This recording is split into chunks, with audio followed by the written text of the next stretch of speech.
para recordar las millones de inocentes vidas arrebatadas. Por los supervivientes que fueron fuertes y resistieron hasta el final.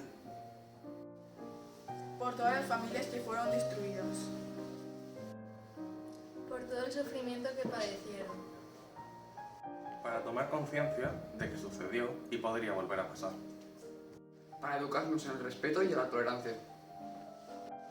Para combatir el negacionismo. Para combatir el racismo y la intolerancia. Para ser conscientes de lo que el ser humano es capaz de llegar a ser. Porque sigue siendo historia viva de la humanidad. ¡Por ellas!